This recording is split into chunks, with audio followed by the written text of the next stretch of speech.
Hi, everybody, and welcome to the Kickset Podcast, live and in person. I know, for the first time in a while. First time in a while, and first time international.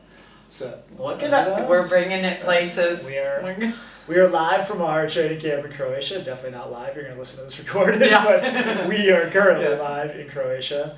How was your trip over? It's been great. Yeah. I have come to Croatia twice for camp, but I've never stayed at this hotel. We were always in a different town, 2 miles away. Mm-hmm. But this hotel is incredible. You'll hear the captains that we're bringing on for this episode talk about how much it's helped them bond. Because I do think it's almost like a campus. It's so big. So you're always running into people, which is awesome for me too, because I'm kind of reliving my old life, and I've had a couple meals with the team, and I just am pretending like I'm still swimming more than I am. It's great. But then you don't have to go train for 400 IM. Right. It's honestly the best of both worlds. Right. How's it been for you? Because you're here actually at work. I am actually working. This is my actual job. Yes. It's great. This is a very long process. So we're recording this on July 20th. We came together on July 2nd. So we're already 3 weeks in. But just out this window here that you can't see is the Adriatic. We are in one of the most beautiful places in the world. So while it is a lot of work and many days in a row, we couldn't ask for a better place to do it. And it's been awesome. The team is great, and camp has been really fun. And the facilities are amazing. Yeah, I mean, we really can't do any better than we do here. Like you said, this is our 4th time holding a camp here. We were here in 15, 17, and 22 leading into this, so it's very familiar, very comfortable, and really fun. I have a question. Yeah. What goes into choosing where a camp is? Geography, I'd say, is probably the biggest thing, because we are in the same time zone as Paris right now. Right. So when we go to Paris, there's no adjustment at all. But then we have specific requirements now. We've gotten kind of so big that we need 250-meter pools. It's great to have short course water. Mm-hmm. Our strength and conditioning is actually in this hotel. It's downstairs. There's an incredible gym here. So there are a lot of things, and we are actually kind of limited in the types of places we can go. But this combines because we also want it to be fun, we want it to be enjoyable, especially for an Olympic camp. We're going to be gone for 6 weeks. We want as much of that as possible to be comfortable and fun and have things that are not just swimming. People just go crazy if you just hotel pool. And this combines all of those things really well, because you've got the beach, you've got restaurants in the hotel if the food gets stale, you've got a beautiful town just a few minutes away, but you also have an unbelievable aquatic facility so this is perfect. It blows my mind that this aquatic facility is here, and it makes no sense. I know people maybe don't understand where we are. We're in a very small town in Croatia, and it's honestly one of the most incredible facilities I've ever been to in my life. But why would they? This is I'm glad they did, but why would somebody build a pool? This is a resort setup, and it's got a world-class aquatic setup. That's my question, and it's not bad. I love that it's here, but I want to know who's using it. Well, 4 people that are using it will be joining us in a minute. So we're going to interview the Olympic team captains today. So that's Ryan Murphy, Nic Fink, Abbey Weitzeil, and Katie Ledecky. They were elected by their teammates. It's kind of you want to talk about that process a little bit? What it means to be selected by your teammates? Because you were a captain in 2016. Yeah, it's incredible, because it is based off of what your teammates think. It will be the best leader, and so it almost means more. I know some college teams have a blend of coaches and athletes choosing who the leaders are, but this is purely and only up to the athletes on the team. And so when you get elected captain, it's your peers, it's knowing that you are respected amongst also an incredible group of Olympians. Everybody that is voted for you is also an incredible human and athlete in their own right. So it's one of the greatest honors that I've ever had, but you guys will hear about what it means for all 4 of the captains here this year, and I just think it's a testament to all 4 of who they are, and how much, especially a team that's so heavy with rookies, how much they look up to these people and how comfortable they are to go to them for advice. You know what's interesting is this team is actually less heavy on rookies than normal. So the team is about 50-50. Yeah. It's usually 65-75% rookies, but I think when it comes to captain elections, it actually makes it mean more, because you have majority veterans voting for you. So people that have been through games and know what makes a good leader are selecting you. So it's not Yeah. like a popularity contest Like- or just the fastest people. Yeah. It's like these people have been through it, and they're like, I think that you'd be Like the you right have somebody like Lily King voting for you to be Right, captain. exactly. That's like Caleb Dressel voting for you to Yeah. be captain, and Yeah. who's a 3-time Olympian, like Right. both of them Yeah. themselves. So it's you're right. That is a really cool point. Yeah. Look at you, Well, let's- Martini. Hey man, Spitting facts. I'm the facts guy. You are. All right, let's bring him in.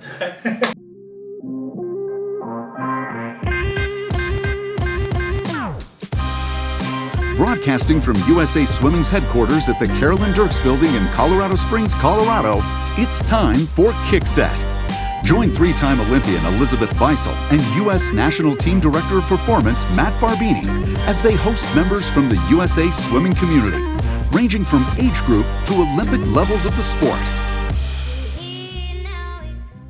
Well, thank you, Ryan and Abby, for being here. I want to start with this is both your third go around on the Olympic team. How does this camp and lead up experience compare to that first time when you guys were like wide-eyed rookies? Whoever wants to go first. Yeah, I mean, I feel like the first time you're kind of just carrying the excitement from trials all the way through. Like I remember in 2016, I never really gave myself any opportunity to like relax. Like I was just like so pumped to be here. Like everything was new, everything was super exciting. And then there's also a level of like insecurity your first time, so you don't want to miss anything. So you're like constantly kind of on like caution. Where this time I feel like I'm much more like confident, relaxed, like just kind of like doing the things that I feel like I need to do in order to have a really good performance. So it just feels a lot more comfortable now.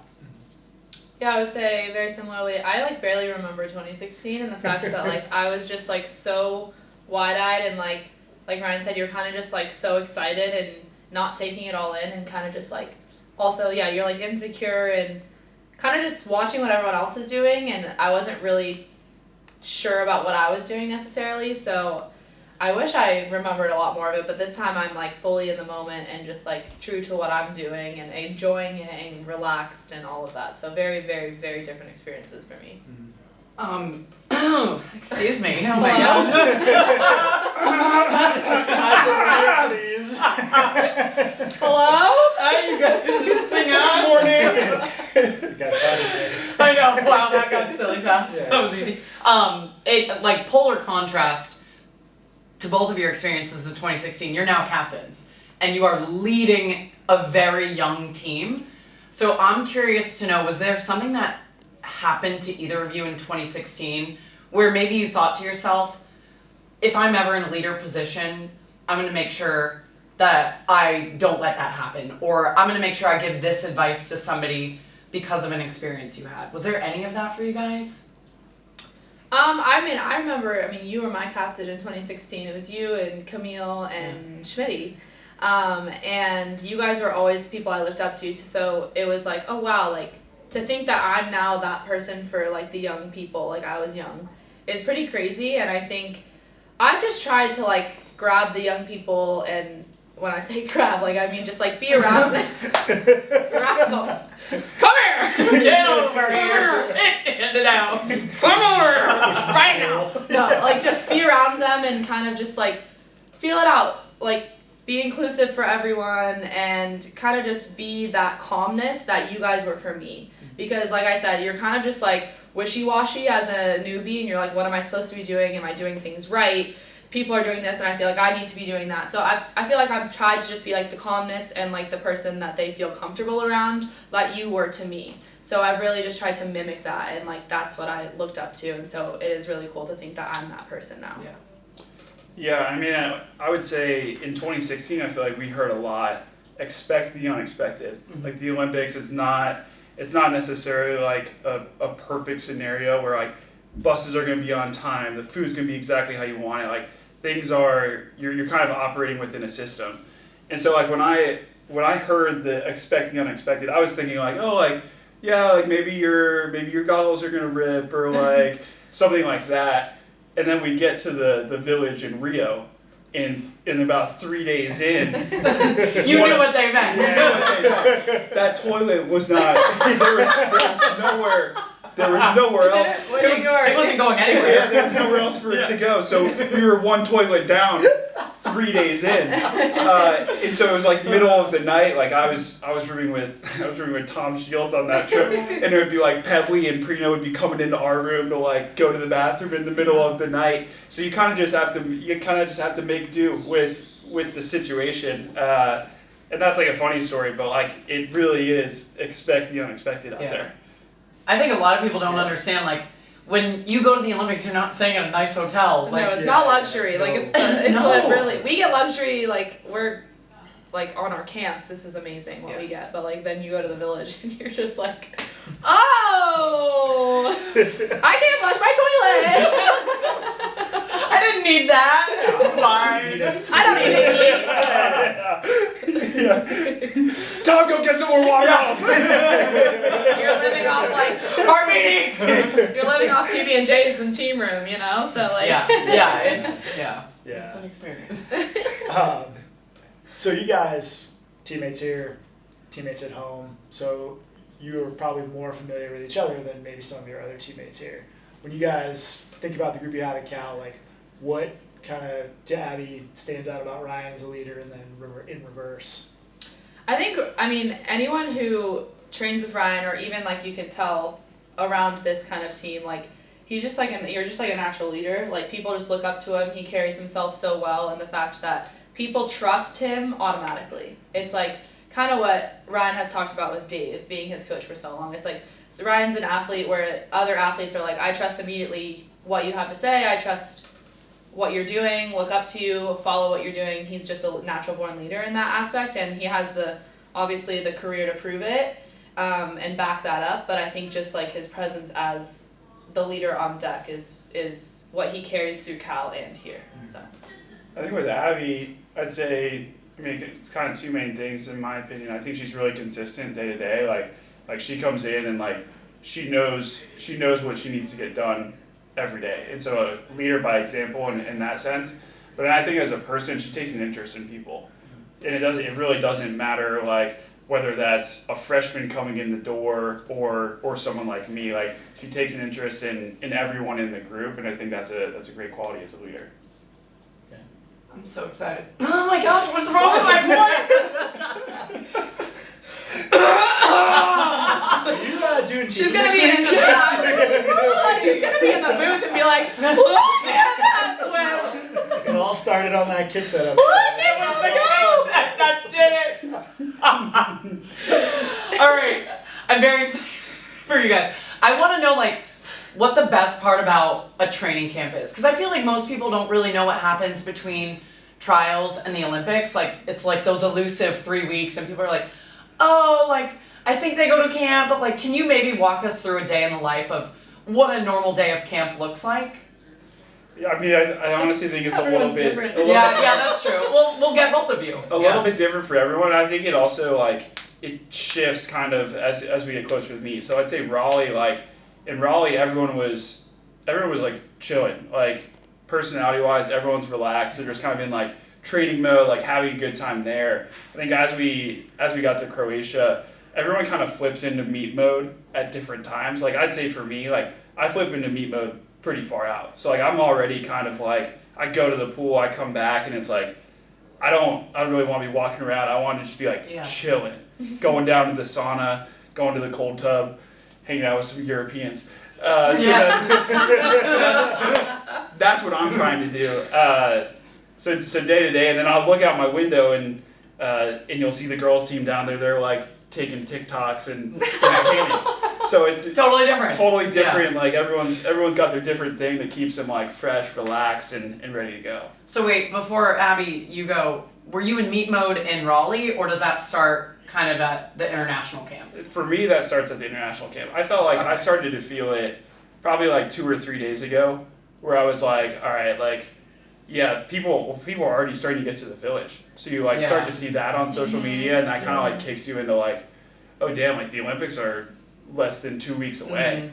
So now that's for me when I was like, okay, like rest and recovery is number one, and the social stuff kind of is waiting for after. We'll do that after. Now. I think like he said, everyone's so different, especially even just like the men and the women I feel like are very different. And We have a really young team on the women's side especially, but I'm the same way as where like I love to be like, when we first got to Croatia, I was like, let's go to the sun, let's go to the ocean, let's hang out. Yeah. And so I was chilling, all the girls were having fun.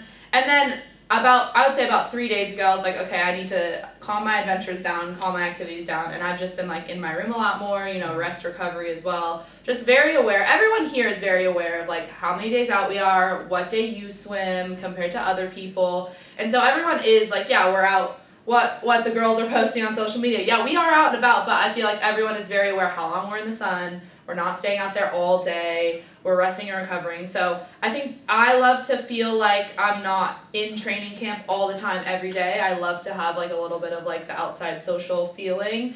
But I'm in the back of my mind or very front of my mind actually is still like the meet, you know? And so I feel like as we get closer, especially I'm not doing as much as my adventures, but when we first got here, I think just like hanging out with the girls is just like it just fills my well up so much and I just love it. So it's like having an equal energy to both. Yeah. So, having been on both sides of it now, rookie, mid-career, now you're a vet, what stands out to you about this group of rookies? The confidence. Yeah. I'm like, I love that. I love their confidence, like especially, I mean, I know the women a lot more than I know the men, but even just looking at all the rookies across the board, and we have a lot, I look at them and I'm like, man, I wish I had your confidence when I was a rookie. Like, it's incredible. It's like, it's so inspiring to see them like step up behind the blocks and just like be so confident in themselves and their racing. And I feel like it's trickling down by like generation of swimming and generation of ages is just like being so like just confident who they are and as an athlete, and it's really cool to see.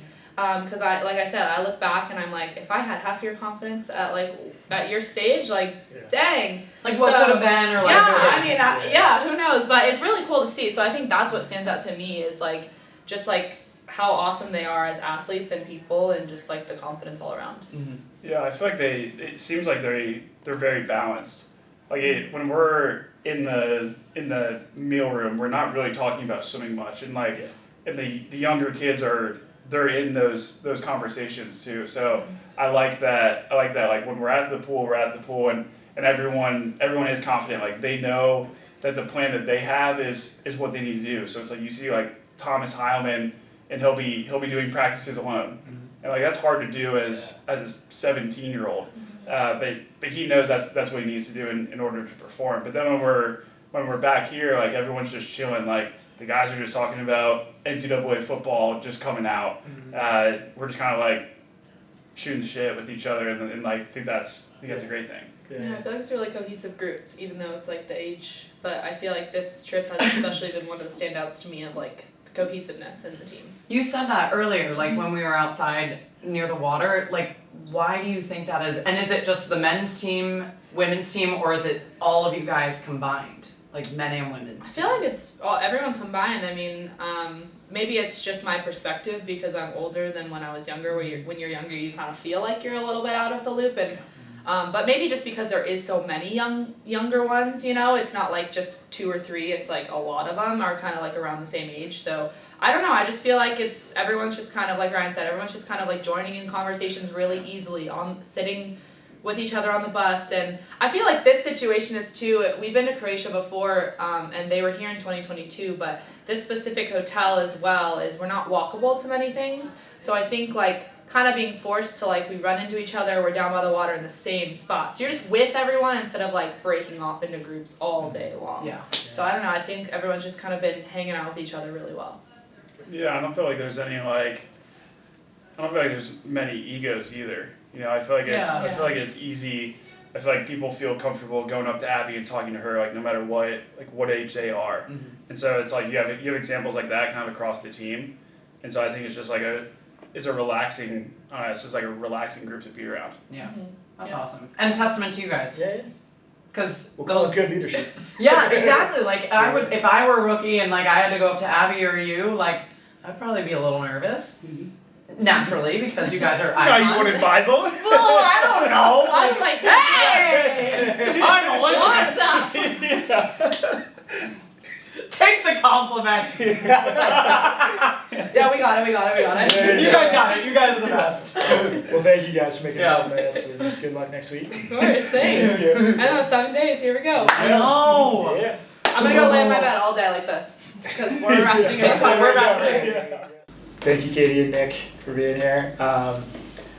Just want to start by talking about sort of the difference between your first Olympic Games, where you're, in a kind of, it's all sort of new, to now being elected captain for Team USA. Like, how different are those experiences?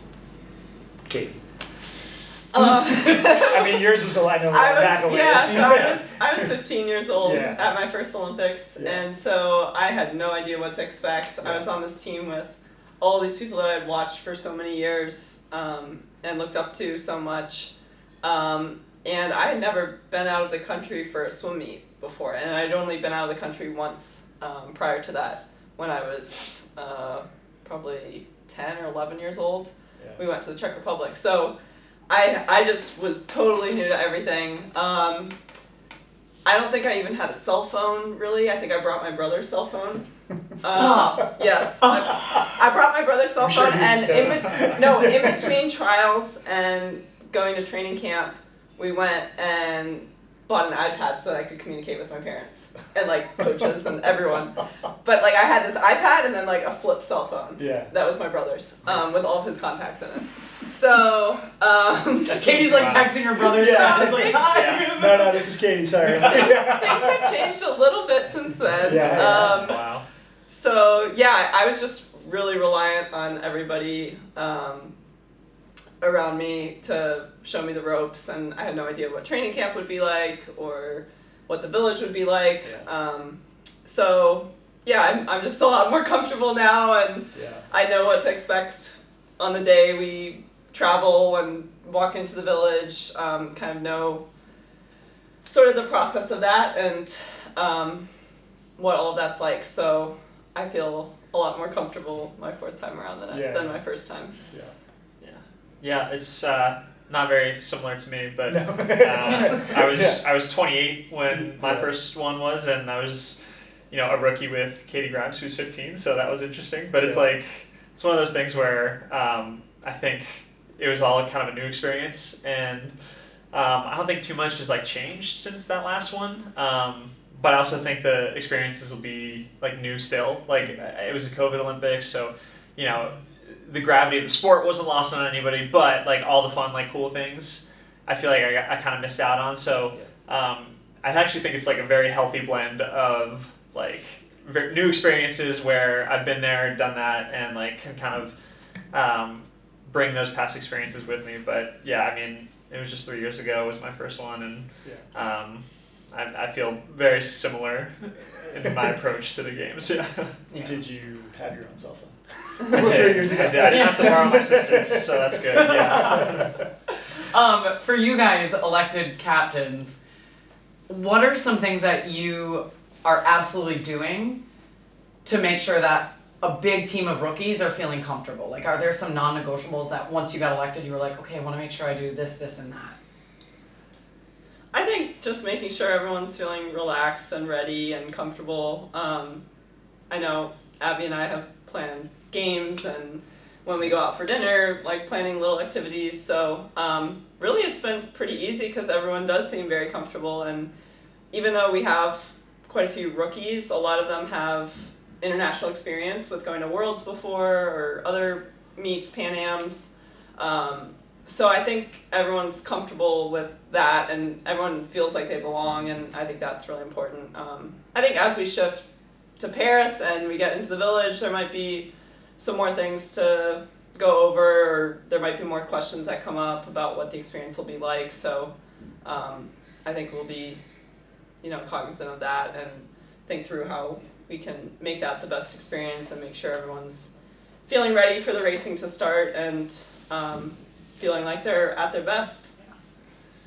Yeah, I mean, I'd say it's been really easy being captain of this team so far because we have a lot of good older guys that are pretty locked in and pretty focused. Not just including Murph and myself, but Chase, Caleb, all those guys are just like Blake. They know what to do with these meets, and so I think there's 13 maybe rookies on the guys side, which is like half the team.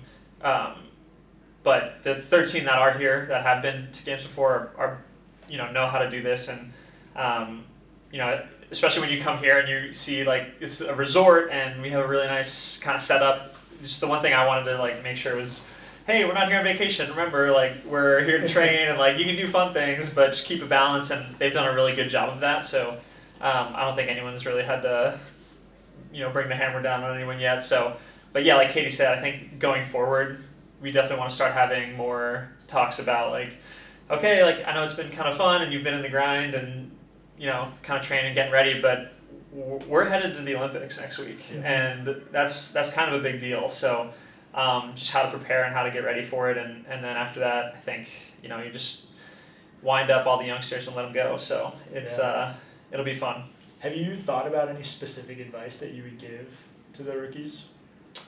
I think one thing I would say is the village is really cool, and I remember walking in 2016 and like pinching myself like, whoa, I forgot how cool this is and what a neat environment it is. And I think with that, there can be a lot of distractions, and you can get really excited to go to all the different spots in the village and go to all the different little stores. And I think the big thing is to sort of wait until you're finished competing to really do the exploring, because those steps can add up, and you want to try to rest your legs as much as possible and eliminate distractions. So I think there's just so much to be excited about, and so you want to contain that excitement for when it's race day for you, because we all do have different start dates. Some people are competing on day 1 and throughout the meet, and then the other people aren't racing until day 7. So it's making sure that the people that are racing on day 7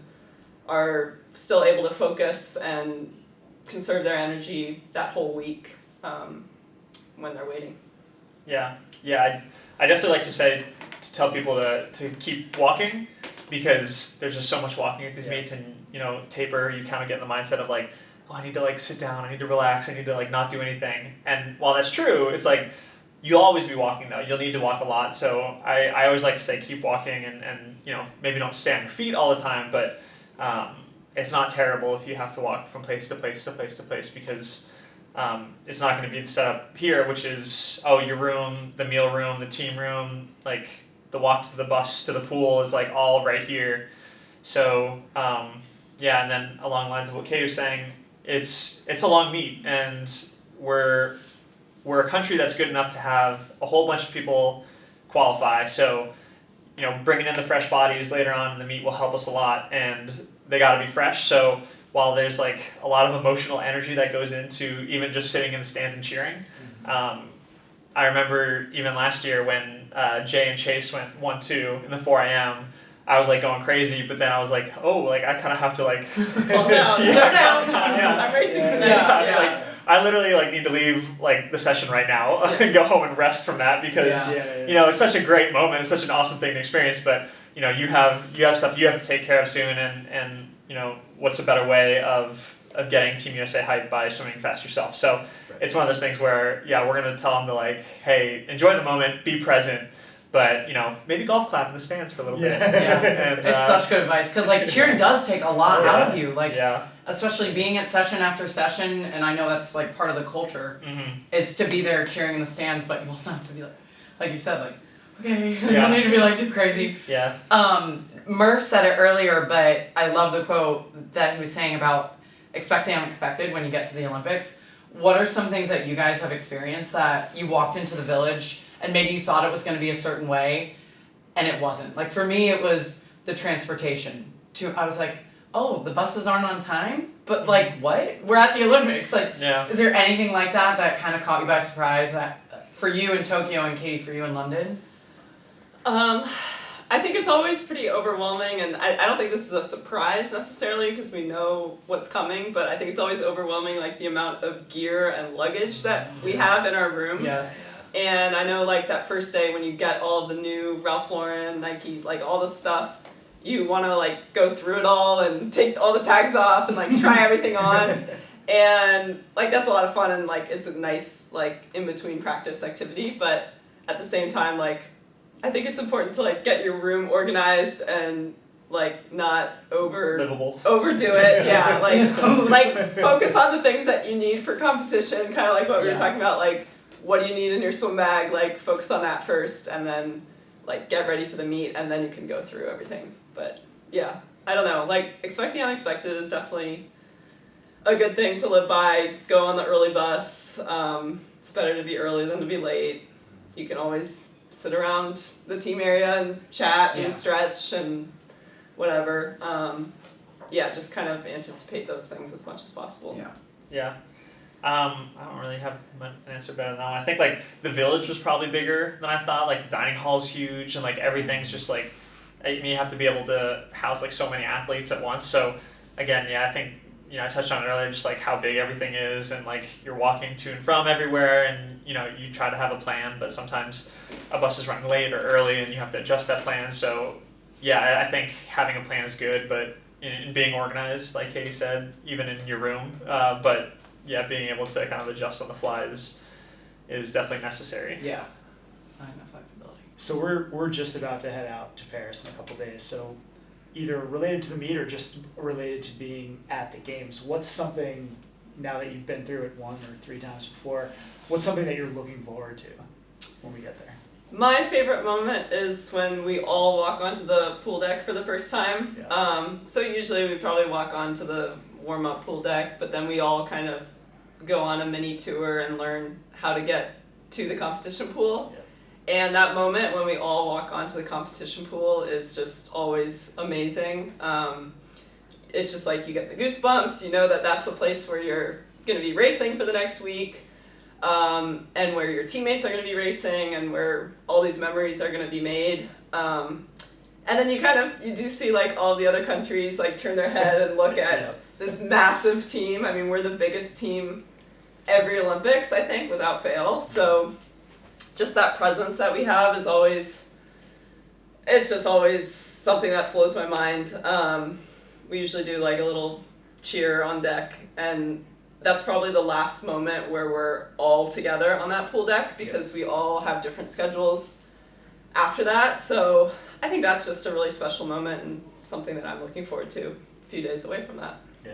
That's definitely a good one. I think there was this one time in Tokyo where we were getting pictures by the like big Olympic rings, and we were waiting in line, and Andrew Wilson and I were waiting in line, and there was like Australian rowers behind us, and we were just like chatting about rowing, and they were asking us questions about swimming and like Australia and like US, and we kind of were going into that meet like, I mean, not afraid of people, but like obviously the very last thing you want to do was test positive for COVID and not be able to swim. So it was like kind of anyone that isn't like in our circle, like just be cautious, beware. And it's a little bit nicer going into this one where it's like, oh, maybe I can have more of those experiences where, you sit down with someone that is from a different part of the world that does something completely different at a very elite level.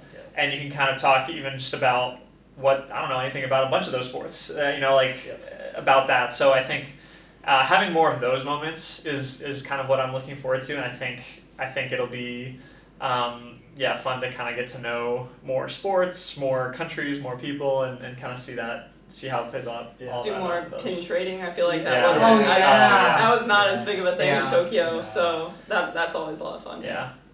Gear swap. All right. Well, thanks again to the captains.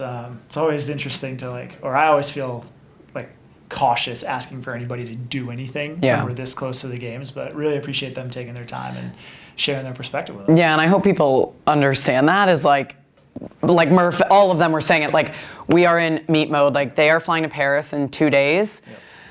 For them to carve out 15 minutes of their day to talk to us is so special. So I'm, again, like you said, grateful, but really cool to hear how much it means to them to be captains, some of the advice that they're giving the rookies, some cool experiences that they've had that like maybe some people listening wouldn't have even thought of. Yeah. Like it's just so cool because it brings you back to like when you're at the games and it's like, oh yeah, I forgot about that, or how annoying that is. Like you have to deal with that at the Olympics where you maybe shouldn't have to, but you do. The Rio Village will never not make me think of one specific memory. So you remember we got there really late. Yes. It was President Obama's plane was delayed Yeah, our charter Air Force One, taking off. And so we got to the village at like 4 a.m. And we go in and my roommate and I were sharing a bathroom and turn on the sink and water just shoots out the bottom because the pipe was not attached to anything. Oh my God. So I look down at the sink and the pipe is sitting on the sink. So like that part Murph was talking about, the plumbing, like that was everything. That was no joke. It just you could not really do anything in there. It's like you're brushing your teeth with like bottled water because the water sometimes just doesn't turn on. And it's like, oh, it's the Olympic Village. It's got to be really nice. It's like, it's not. It's not. Like essentials. It's bare bones. Yeah, like I'm over here wanting like my cozy pillow and like my blankie. It's like, no, I just want running water and like a working toilet. Like, yeah. Well, I remember in Beijing, we're throwing it back now, 2008, there was one drain, like the size of this in the bathroom, and there were only 2 bathrooms in our entire like unit with 4 or 5 rooms. So there were like 8 to 10 of us sharing 2 bathrooms. We're all shaving down, like our entire body. I swear to God, the entire apartment was flooded for days. For days. Hairballs floating by. No, it was actually disgusting. Like, I'm so sorry to the people listening. But like, it's those little things that like you don't think you'll have to deal with because you're going to the Olympics. It's the pinnacle of our sport. But surprise, it's actually the worst accommodations you're gonna have. Like, that's just how it is. You embrace it. And you know what? As much as we complain about it and joke about it, every single team shows up and like does above and beyond what we think that they can do. So it's cool. Yeah. And we'll hope to start doing that on July 27th. Yeah. If you're in the U.S., catch it on NBC. If you've turned a TV on to NBC in the last few months, you've seen the commercials. Yeah. But yeah, hey, we're here. We're excited. We'll see you guys in Paris. Time to go.